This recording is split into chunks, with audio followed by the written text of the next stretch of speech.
Hello everyone, thanks for being here. Let's get right into it. I'm Cardinal Eric Logan of the Ecumenical Order of Christ, the only church order, the only congregation, the only order of clergy and knights who deliberately, knowingly represent the returned Christ, Lord Rael.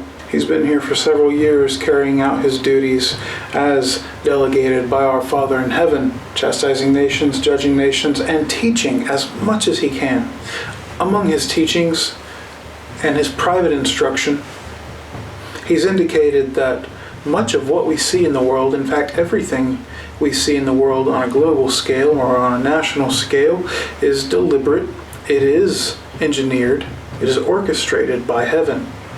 Different factions within that. You have Satan on one hand and Christ on the other. Both were put here to accomplish a task, to generate a specific result. Both, at the end of the day, their own personal motivations aside, are here to make sure that the very best of the best are entered into our Father's kingdom. Our Father in heaven, whose name is hallowed. I don't know about you, but I don't see my name as being hallowed. I don't see any other name being hallowed. We don't even use that word anymore for anyone but him. Why is that? Because this God, this supreme being, this divine authority, to which all other divine authorities throughout history, by one name or another, have all bent the knee to. Yes, I'm talking about every other pantheon out there. Most of them are just reiterations of the same beings who were all sent by him. All of these beings, and beings we don't even know about, bow to the Father. A consciousness so supreme, so understanding, so wise, so powerful, so loving, and so terrifying that at the very least, according to Christ Rael, an entire galaxy heeds. An entire galaxy listens to his commands, listens to his will. Now there is a council in heaven of elders from many worlds, many races, many different forms of angels as you would know them. These are the primary functional authority of heaven. The events that have taken place on earth for the past several thousand years since the inception of mankind have largely been an act of the council. Satan's place on earth and Christ's place on earth were from the council. However, I promise you, if the Father sets foot on their floor and says, "Go, this must be," it will be. There's not a one who would defy him, not for long.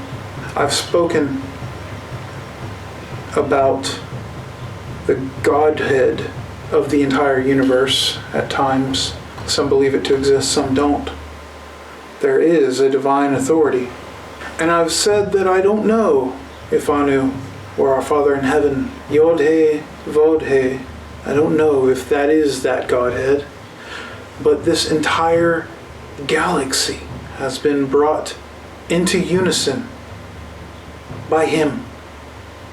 We, here on earth, a speck in that massive cosmos, have him to thank for every time we're given another chance.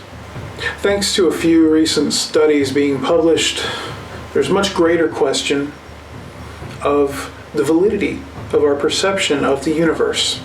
It's being suggested that everything we see before us, everything in the heavens, everything on the ground, every sensation and every tip of every nerve is a simulation. It's been a few decades, so by now I'm sure most of us have seen The Matrix. God knows the internet loves to remind us of it. Personally, I love the trilogy. I'm a fan. But there's a question raised by the movies and by every person who's ever wondered since how much of what we perceive is valid. The question is this all a simulation? Is this all real? Or is it some dream, some vision, some concept given to us? How much is truly real It's an adolescent question.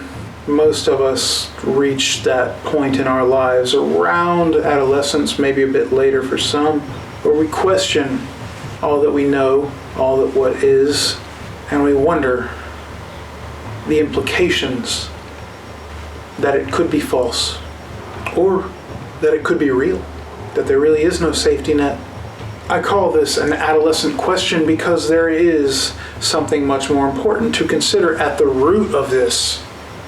At the root of the question of the validity of our shared reality is this. Where does that leave you? Where does that leave you? At the end of the day, does a cut hurt any less? Is a lesson any less valuable? Is a hard-earned victory any less precious? Christ has hinted that much of what we see in the world is not as real as it seems, and this is valid. We stand upon a stage. We, the actors, we, the audience, two very different roles in one, stand upon this stage for one reason: to learn from each other, to become worthy of reality. Call it a simulation. What does the military do with simulations? They train with them. Understand there is a far greater eternity. There is a far greater stake that you must rise to. You stand to gain so much. In the name of Rael, I thank our Father in heaven for giving me this chance to speak with you. I pray that my words reach you. I pray that my words grab you by the heart, move you to act, and set your priorities straight. I want to see you thrive. I want you to be there with me when our Father in heaven parts the clouds, rolls back the sky, and sets his kingdom upon this earth. Choose your actions accordingly. Recognize what is pointless and recognize what has real value, what has real worth.